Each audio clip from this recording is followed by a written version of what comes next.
Ele chi video hi tu ni vekin hi tivin sermon zo le nu hai nu to thang ke ho na pen chu ani chi sai te jong le tam ta hi ai hoi hi ta hi ivel vat diu om na lain aki bol man lo thu hi indim se a hin chule athila pu ki phun na yong tam ta sei ding omen poi mo na sa ta no ma le video ka dau hin bol win lang nin thak ji win lang chlai ka hi te banga hi thil hi sei thia pha ham ti hoin sei win lang a phat na hi le sei ding a lo me leng ki sei in tin thil lo si chu ki sei zo su ke loading request sung zo sung ki bol zo su ke loading a hin la to hi bible question hin dong tam ta min ko khol na lai in azo le ka bible thu do jong ei dom bu poi tu chang gain tin ani lung no mo kha vina tin question hin bol ho chun ani lung mo hi win lang ban nei cha kan bol thau thau ding yong la chi thilo ho tu sei sa ho hi nyau khat khat ve nong ve ki te angol now thilan asu ngol dano amo lung cham chama ki hat dano hi ani ve kin hi tio be a laya nu Odgelist Hoinu in Sheol chang explain a bol na ni ve hi ti men hi chi amo theology hi amo a kona ni pi ha first prior information ti ding ham amo ho ta san na kam changa kona hong kun no cho poi mo hi e wan azat in sei jong lew han amo kam changa kona hong kun no cho poi mo ga angai mo mo ti win Sheol chang zo ipt explain a bolam Sheol ki ti zo ip meaning a he an tia ipt hoi lai lai ipt an hei koi le le guna aphat na lam ta ipt an sei do gun ham asit na lam ta a sei do be chem ti chu imu di a nga ve ti ve chi hoi ta ke chan vetkit vo ale madam aban hum chal le han na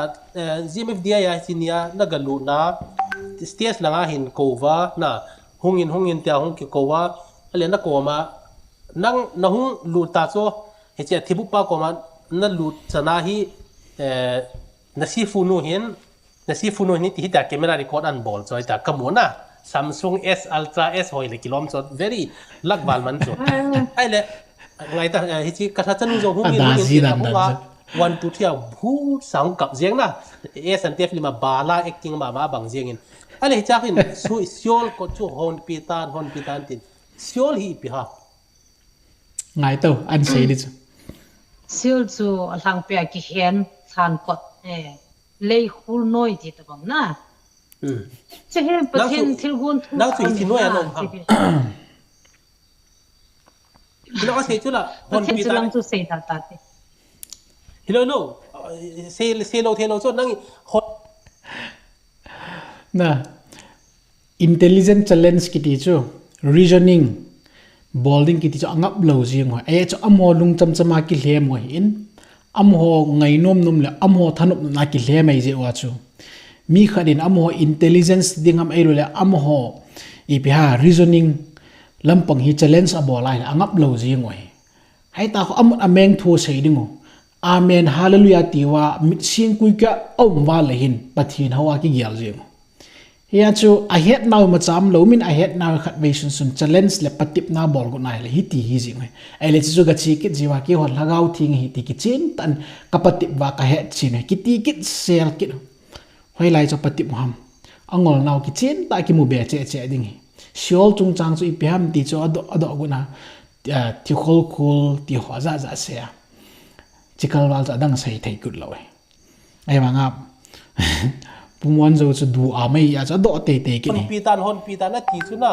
aje chu chin kholodin a chabi a kem an hin na thu phona wan sein aman chabi kem chu nu hoinu hong tan Sheol ko chabi chu hon pitan te vel thum vel ye sei ham ha da hin na he chu ips he nom na ham thu elo thu phon hi amun ta hung hi zo le galap ko na ki za chu nang ko ma nang na hil che di ko kinom cho kingai nom cho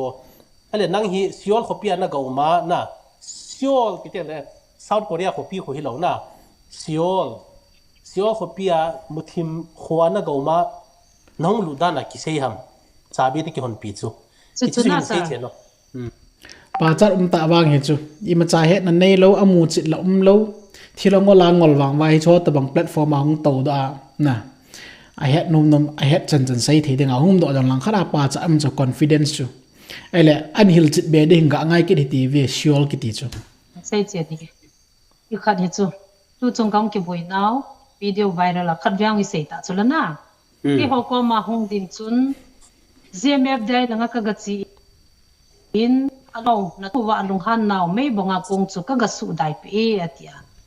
hichinya chu amho hi siola ama koma Michael hung ki phong pa thusei cha sei o GMF di ai lang ho lung han na chu kaga chen dai pi he kaga su dai pi he ti van ti long ki hom le jing da noi kon ka kil dan tai atia amho alung ti sei dam ai la kaga hu do thailo ham te na chi lo diu he ti suna na chi lo diu hi atia ai le chi van til chun ke ho koma sei ki la ai le ke ho zong si da ding lung kot ke hong lo ta hi ka ki ka ba cham na sim di ong lo na hi ta hi ka lai ta ba chu pathinin e ko lu no wa ama ta in cham na sim hin tin hi chi lang chu la sim pan o itigil tam na lung thim iti santam ati banga chu chila hin sim pa ki si in te ko bru le kol kang te ki do na o itigil tam tia amon context an ki kai lut ki jing la sim pa ki si liwin te ani sei pi win ni pathin lung thim gil chu e hon I hol do chen zo ko ben na I pizza se ham ti chu chu hitinia chu ka kil be e ka kil tawe ati zia chu chuni khwa chu on pi ta na tia cha bi pi ana ai chu na cha bi ba ha tia I khat so sen mai na bi chi na nang in na se le achom je bin CK na se le achom je min CK ka ti chu na CK ai ti za man tam ta na man tam ta ka ki cho he CK to hong ki to hel amo le mo Sheol ki hen tu le leo amo le mo chabi ki pi tu le lo I vet ti ngai le pathin thua do da no hi ki chen ta ki mo he Sheol ki ti hi he diu kha chu Old Testament a grave elo le ai ho pa chu nui mi gam han mol elo le bong le thi khol mun itiu thi khol mun ki ti achom ble ai pon han mol ki sei nai jing hi cho a sei nai jing ele hi chi Sheol chu New Testament Greek ha ma chu Hades atikin na Hades atikina hi jong same meaning mama han mol tina ai nya chu ai ho power simple thei pena ka heading chu thina mun tina ai jing han mol thi khol khul na mun ti ho chu ki chen ta ki he chu jing language theme hon jong ki chen ta aseu chi chu ai ho chu Greek theme elole Old Testament ancient Hebrew theme le modern Hebrew theme chom nong I di poben ai la mi theme on ki chen ta asu do sa la asei ho sa chu ki chen ta Bible het ben na ki nei su ke ni cha chu doubt I ma cham lo he na ya chu Sheol Hades ki jo chu bon sa kia hanmul grave sei nai jing e ti pa chu English pa na le do chu hi jing ai le hi chu mo na chu hi cho lo hi ki hen tu ji we a hing lai chang wal hana ki vu yu ti na hin anu phala cha bi ki pitu I vet na hi le pathin thu do na chung nung mo mong hin thu phun le kha bu bung kha chang som le get la ki chin ta sei Jesu Christian ke ma thi na le hin na kot he cha bi kan ye ti ele ching khulam chu I vet ti ngai le Krista pan mun chu da na chom he cho alei tu la to ho ko ma ke na pathin u tabang kai at hi man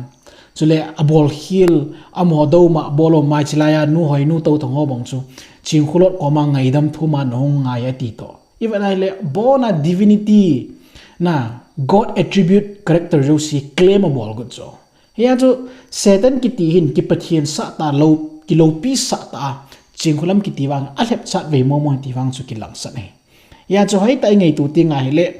pathian thu hin lo lo la ma ki puyu cho ya chu min reasoning le intelligence so hi challenge abol ai jong le a intellectual capacity win azo lo chuting ta le pya reasoning nei ta thu sei dong nom thailo amo lung cham amo lung gel gira ki lep na jinga chu thanom wa Bible dit ta holim pi thei dinga jong thu sei do thailo cho ai chu ki chi sa ta lagau thing ki hon ka mu chin ve pathino ki hon ka za chin ve ate amo lungei cha na thilapun alhep pa chu na akipa pa ni alhep mu chu kamu chin me ti nai chu ai le chi nu hoi nu to thang ho loi chen he thim theng la gial dan khane ai la ya thilangol daktol pa mi ching ben pa ti pa khon cho he yong he thi kil lo chu Sheol chung chang ki thong chu sile phele daktol le kha thim intellect ta kha hi ai chen thil ki ti chu he thim ma ding educated ta khang no yong dim set na la yo ai cha họ giống hết thế là hi chim mình ngol mi cha vậy ho hi ki lep sa ba amoni nuya ki khai wa he pa ti wa ki chi sa ta society a ching pen a bol thei pen future ro si sei do thei pen ninga pangkin hoi cho ngol lao nan mu chin che diu hi na ji kelvin hi jong le chin kholot ti na mel chin dinga ta sa hian thagau hian dukan hi jong le man tam ta ka so he thu lal ji da tin chu na madam e chi Sheol copy ki ti poi Sheol khwa chu na aum chu koi ham nang ho ham chin kholot te ham kot sa bi kyon pi chu koi pe cái họ chú cái hiện hóa sẽ chú ai mà chú bắt thiên in epizia sẽ ham thì chú ni có khát là không kêu lắm tiền na chú cái hiện hóa sẽ ni khát là không kêu lắm nan tin tiếng chú bắt thiên thua ni pi xem đi ba cho hết chuyện một talo hi ta hi nghe ta san kí thil phát tại chú ai vào ngol hui ta thil hết na lâu bia bắt thiên tuân hết sa đinh khát sẽ mua chít sa đinh khát sẽ khát ai lâu bia khát ta san ngol pi kí mi ngol hi na hi hi chu ahal la bo do he choloi ya hello silai ka hi hal khat ka confuse na ke chu ka het nom hin nang ho ko ma gmf de na ka chi ma sanga no ho ko ma na ho van til hung ki phona chu amo hi siola ki kilbe dai tai siola ko chabi ki kilbe dai tai ti cho ale gmf de langa na ka che ki du wa hi le ka tha chanu hung nain atia si pi chu hung suwa Sheol chabi chu hon pitan ati ale ama ho se dana no ho Sheol laum no se dana ama ho hi chilai ka chu hin hil che no athila puin ki chip na ne hi cho ki chip no na ne u chme mo loi langkha na hoi nun jong gmf dai beiding e tai ti amo bet saida mini si chu lo pi ta thu pi ta hong ki tung do de ngai ki nem ta ki bul phu ai le evet a hi le ching khulot banga hi influence zo lo deng ke pha na hi hoi nu to thang zo hi alungger a khai hi do ma ai chilang ma zo ki le ki na thila pu ma ko ma hung pen pa so thula a koi ki ta la hi chilanga thila pu tu sei pen so pathin o mo ha ti ki na de ngam ta loi lai ta ki sakin cho tia zo ama le ma ki su ma hin ama le ma ki su niaw hin a bol ko lo be ding a zo lo be ding kha chun ki pum pat da lang hi le amin jong si lo ding ai wanga chu a viral nom je hin tin ching kholot la ki ho pin ding ala to ngam lo ama be ki ho pin hang to le kina azum na hen lang amul phau na hen lang ipya ata san nan ko hen huna ta san nan ne ho zo siong su ibe tinga hele sei do ngam lal nei lo min jong ade dia a ho no kho so lo hil dinga hang to do kina ibe na hele ching kholot bonga chumin kamin he han ti ta bang sa top chu hiding dan e ma cha apinu chu ama de lo chi kit lo cho ai chu doila kaw thilabu adoljan na thila ten om pinu ching kholam chu hoinu ki chip na hoinu pha zo chi lo hi le cho cái họ xây đàn am họ hi lo chu hi chin ya chu van tilin cái họ hin na cái họ chu ka kil dan ne van tilin ka kil dan ne ati hi chu sol cha polin vantil hen lang wana kon vantil lang hichikel wala ke pan thu pha se hun le gaw sap chang ati ya jo pathin thu ke puita sa nga he amho lo hi vet ti nga he le hi ta hi amho thanop nop na vantil ka bril pathin ama tang ke phoning ki dina ivet na hi le hinduzima enlightenment ki ti ho na divination ki ti ho za chom ho hi jo ta bang hlunding hi thanu mo hi cho pathin thuni pi sem ti gel ta lo chu pathini ama ta hi hung kum hlading pathini hung ding amo hi ang kho sa ang zan le jing ding ti tabang tai ma hi i bia kinep na pa i khani fe hi aput noi cho ai wang cho pathin tu sim ding ta le pathini e ho ko ma hi ko la le ding hi lo e ho zo hi pathin lam inei jing diwe e cho pathin kom inei theni na pathinin abol thei chan abol ai tan hi chunang le ke pathin inei ngai he ti pathin thu nei hil naw he azam do jong mi him te hi win ong ki le kit jong mi him te hi we ti chu pathin thu nei hil naw he ai la amo hi pathin zo hi kai le ding pathin zo hi na amo le mo i pa thu ta bang le kinep na bang ta hi na tong le ding a hi ipiam khat da na hi ta san na pa hi avop do hi cho hi cho zo si vet tinga le pathian thu dung zui ta hi ulta pulta setanin alagaw in po apu eitan ya zo thil lagaw chang mo mo ti kila ama mai ho hi lo pi chu Hello, so pathian hichinia ni tu sa ya. ti ham Hichinia tu ya hichi masanga nang GMFD na hong masanga chu no ko ma vantin hong ki phona chu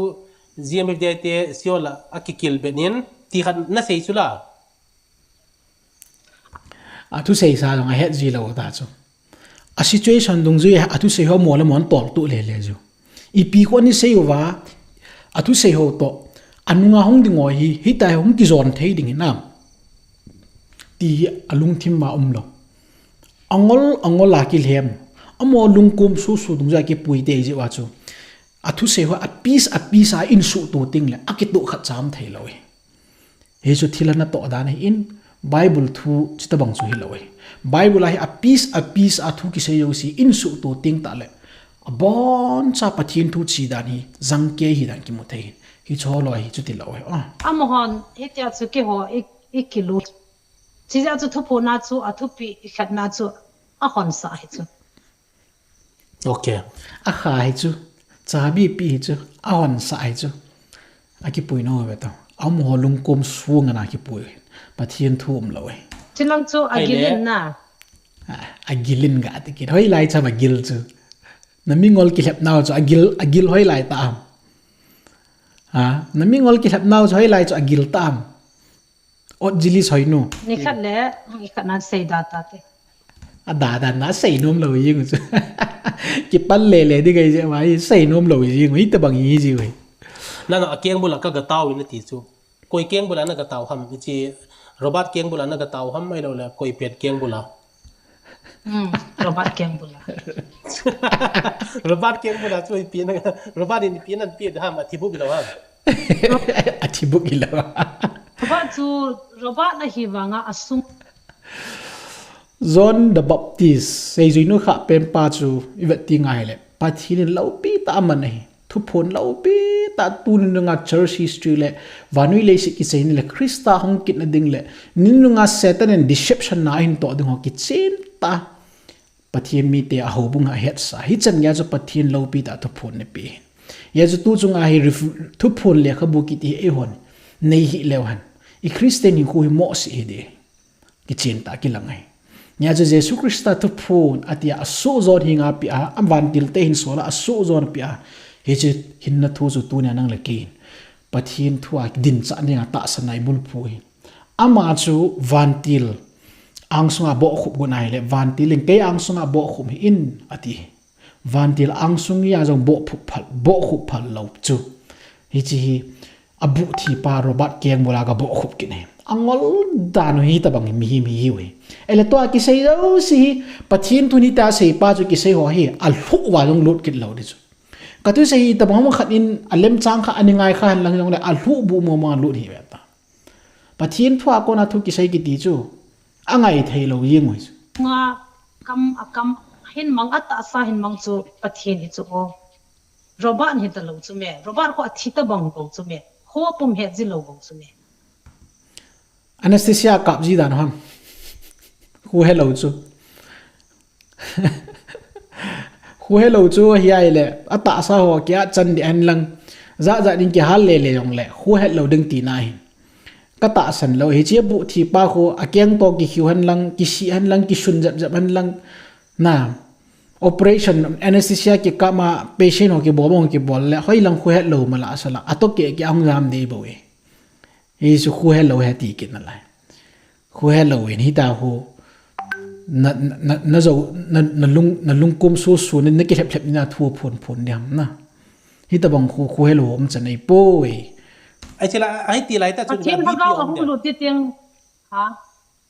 ta thibu thi to bang ne ti lai ta sun a bp ho om ve ve dam na che kha ba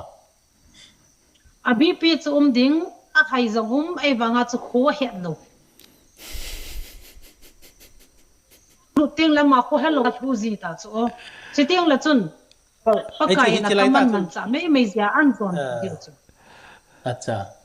ai che lang zon la na ai chi ai chilang za dala na anti kitai sermon hi tia chu angol la ki he bi cho loi hung mang tha te ding a hi ve ti chu pathin thon ki chen ta future ko moi tan ai na pathin angai lu je wa chu tu nya hi ki chen ta a phwa a hil zengai ki phona ki hilna ngai lo ho dinga chu ki chen ta pathinin su dam mo hil bol dam mo hil hidinga hi ve atiu chu is din mun chung lung dinga in GMF dia chung cham tu do la hin pathin thu na sata a zo hi naw le thilan a lep dan ho pathin thu ta la na ki phong jing tan